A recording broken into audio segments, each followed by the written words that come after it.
She's such a hard worker. She volunteers to help me without a break today. That's what daughters-in-law should be like. My mother-in-law prevented me from sitting on a chair, even thought I was pregnant. When I tried to rest, she whispered, "Keep working, you pig," in my ear. I'm exhausted. Since I had been working on my feet for a while, I felt pressure in my stomach. I needed to sit down and take a break somehow. While my mother-in-law excused herself to use the restroom, I managed to sneak myself onto the couch. I was planning to get up before she returned. It had been hours since last I had a break. She'll be back soon. I should get up now. As I was contemplating, "Why are you sitting there? Get up and work. It's only a few hours. Don't be so lazy." I was awakened by her yell. I had no clue that I had dozed off. "Oh, sorry. I'll get up right now." Ouch! There was a shock of pain in my stomach from the sudden movement, and my mother-in-law quickly raised her hand. "My name is Amber. I'm a housemaker who turned 30 this year. I live with my husband Simon, who is 2 years older than me. I met him 3 years after I started working. A friend of mine from university was having drinks and invited me to join her. He happened to be sitting next to me at the bar. At first, I was skeptical of him, but he turned out to be the down-to-earth guy, and we ended up hitting off. We exchanged our numbers and gradually became closer. We became official 6 months later and got married after 3 years of dating. I quit my job when we got married, and now I'm solely responsible for the housework. It was never my desire to be a full-time housewife, though. I thought it would be the best way to support Simon, who was busy with his trading job. Even though his schedule is hectic, he never forgets to show his affection. He always gives me cards and gifts on my birthday and anniversaries, and often showers me with love and appreciation. I'm always grateful to have such a nice husband. It's a smooth sailing marriage, but there's one problem. It is my mother-in-law, Tina, who lives a short distance away from us. She and her husband are still together, but whenever he is out, she visits me without notice. She comes at least 3 times a week, which I think is more than normal. Her purpose is to train me. She has an idea of a perfect wife and thinks I'm far from it. Under the guise of training, she just uses me however she wants to. She tells me to cook dinner for her and her husband, and sends me to buy her favorite sweets from a high-end patisserie. Every time she comes over, I become her personal assistant. Each of her demands is nothing to get so upset about, but when they pile up, they become burdens. Also, she's extremely proud of Simon's high education and high income, and brags about how she had raised him to be an elite. I can let such boasting pass if it's only a few times, but she repeats it every time I see her. Of course, I can't let her know how I feel, as she will instantly get upset. I normally go along by exaggerating my admiration for her. There's one more thing that is causing me tremendous stress. She's always urging me to have a baby. Simon and I would love to have kids, but the storks haven't come to us. We're considering fertility treatment as an option, but we're still hoping the natural conception and haven't visited the clinic yet. Tina seems to have an extraordinary idea of having grandchildren. She is also looking forward to taking them to various places when they are born. One of her friends recently got a grandchild and has been showing her pictures, which got her envious. The other day, she told me that she will raise my kids so I can focus on my housework. It makes me worry about what the future holds for me. Then one morning, I woke up feeling ill. I don't have a fever, but I feel nauseous and don't have much of an appetite.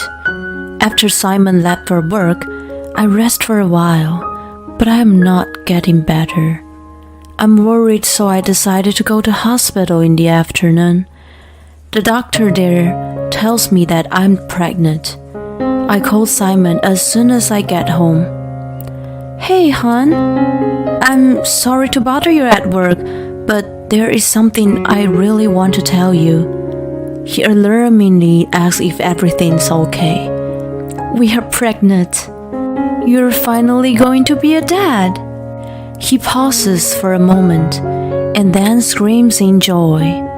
We share our excitement for a bit and talk about the future. We agreed not to tell anyone until we're in a stable period for now. Of course, we would keep it a secret from Tina. The problem is her unannounced visits and ridiculous demands. It would be fine if she just asked me to cook dinner or go shopping at the local supermarket. But if she asked me to weed her garden or clean the attic, it would be the problem for me. Since then, I've been in a whirl of attrition with her. I can't do much about her showing up at my house unannounced, so I came up with a plan to fake illness and stay in bed. The moment she arrives, I would rush to my room and jump in the bed. She's not that selfish to drag me out of bed. When she asks me to come to her house, I use the same excuse of being ill and decline. But I've been in such a battle. I finally entered a stable period. It's about time for my belly to start showing. Simon and I had been discussing when to announce it. Then I received a call from Tina. Oh, hi. If you're there, pick up the phone faster. You're really slow. Sorry, what's going on with you today? She has been on edge lately since she hasn't been able to use me as she wants. Actually, I'm having a small gathering with my friends the day after tomorrow at my place. You're coming too, right? Everyone's asking about you. I've met her friends before. They're supposedly friends from the church. I think about refusing for a moment, but I remember that the doctor advises light exercise to control my weight. Based on my past experience, I know that she wouldn't ask me to do outrageous things in front of her friends. I decide to participate. Yes, I will join you. Her voice thrills with satisfaction.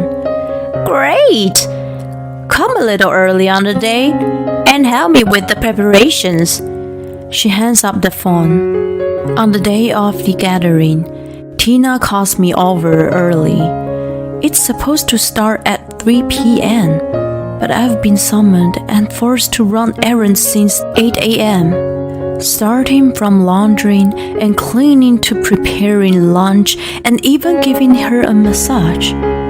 It goes on and on endlessly. I haven't been able to sit down even once all this time. Could you please let me sit down and take a break for a moment? What are you talking about? You had been sick for a while, so I was considerate to leave you alone. Now, you can work hard. But I don't want to hear excuses. I'm going to the store to buy sweets for later, so you can wash the dishes. I try to tell her I'm pregnant, but she would not listen to me and goes out to a nearby pastry store. I have no choice but to get on with the cleaning. She finally comes back at 3 p.m. with her friends. I'm back, Amber. I ran into them nearby, so we came together. Here, I brought cakes. Can you put them on plates and bring them out to the table? She shoves the box of cakes to me and quickly takes her own seat. Apparently, she has no intention of doing anything herself. I let out a discreet sigh and greet her friends before heading to the kitchen. When I open the box, I find various pieces of cake. There are 4. 3 friends are here. No matter how I think about it, one is missing. No way. Tina seemed to be adamant not to let me sit down. Even after serving the cakes, she tried to keep me away from the chair. She had things on the chair I'm supposed to sit on at first, and now she's moving it out into the hallway to make more room. Her friends urge me to sit down and have a coffee, but she declines on my behalf. She's such a hard worker. She volunteers to help me without a break today. That's what daughters-in-law should be like. All I can do is fake a smile, and so do her friends. Just as awkwardness fills the air, one of her friends cheerfully mentions, Oh yes, my grandson started crawling the other day. Do you want to see the video? The topic of the conversation shifts, and everyone focuses on the image of a cute baby. The atmosphere of the room becomes relaxed immediately. By the way, how exquisite is the vase you have there? Don't you want to put flowers? Another friend points to a vase by the window. Tina's face turns gray for a moment, but then she immediately smiles. It's so beautiful by itself, so I just leave it as is. A friendly conversation ensues for a while. In the middle of it, Tina excuses herself to use the restroom. This is my chance. I jump on the empty sofa. I don't even know how many hours I've been on my feet. I drift off to sleep from exhaustion and relief. Oh, shoot! By the time I realize, it's too late. Why are you sitting there? Get up and get to work. It's only for a few hours. Don't be so lazy. This is why I don't like young women. When Tina comes out of the restroom, she finds me sleeping on the sofa and scolds me. Her friends are stunned and looking at us with wide eyes. Feeling better after yelling at me, she returns to her seat and sips her coffee. I'm sorry. I feel pathetic and tears welled up. Besides, it's hard to imagine that I would have to endure her bullying in the future. I apologize to her and try to get up. At this moment, someone's hand is placed on my shoulder. Leave it to me. It's Kathy. She's the eldest of Tina's friends. If you are going to treat her like that, you should get up and work yourself. Tina never imagined being accused by her friends, so she's perplexed. Being competitive, there's no way she could keep her mouth shut. Don't meddle in my family's affairs. Besides, do you think you're in the position to give me a lecture? Your son is a high school graduate, and your husband is just a salaryman. If you understand that, you should watch your mouth. I raised Simon to be a respectable elite. Her nostrils flare up in triumph as she speaks fast and furious. On the other hand, Kathy doesn't seem to flinch at all. She snickers and then opens her mouth again. What are you talking about? You idiot. You should be ashamed of yourself for mistreating a young lady like that. She keeps going. It was your husband's late ex-wife who raised Simon to be the man he is today. Oh, And by the way, my husband and son are starting their own business. I don't think it was important, so I didn't tell you until now. Yes, in fact, Tina is the second wife. Simon was already a freshman in college when she married his father. He was already living alone in the dorm, so he had never been taken care of her. What the heck? You all make fun of me! She's losing it as her sore spot is rubbed. She stands up, slamming the table with all her might. I hate this thing! She screams, and at the same time, throws down the vase by the window on the floor. A loud sound of shattering glass echoes, and the vase breaks into pieces. Everyone gasps in unison. When Tina comes to her senses, she freezes there. Then she looks at us and says, It's a memento of the late ex-wife. Please don't tell my husband. He's going to be furious. That's impossible. The vase is in a million pieces now, and it's not something she could get a new one for right away. Furthermore, I've been filming the whole thing, so there's no way she could get away with it. Tina, why are you doing this? After all, it is you who is concerned. She replies weakly, You have no idea. You're pampered just because you're young. You have an elite husband and you have a future. I'm so envious of that. I want people to pay more attention to me. Her resentment keeps pouring out. That's why I've been asking for a grandchild. That everyone would look at me as the grandmother of an adorable baby. I'm feeling a little sorry for her. Maybe she is a lonely person. Actually, she glares at me as I try to tell her something. This is all your fault. You're a failure who can't even conceive. Get down on your knees and apologize for the mess you created. Now I'm a fool for feeling even a little sympathy for her. If she apologizes and changes her mind, I will be able to let this go peacefully, but I guess not. I asked her friends to leave and wait for Simon and my father-in-law to return. Once all of us are gathered, I tell them the details of the day's events and show them the recording. Simon is furious with Tina for making me work without a break and yells out, She's pregnant! Are you serious? You're having a baby? Oh no! If you had told me earlier, I wouldn't have done this. Upon learning the pregnancy, she finally regrets what she has done.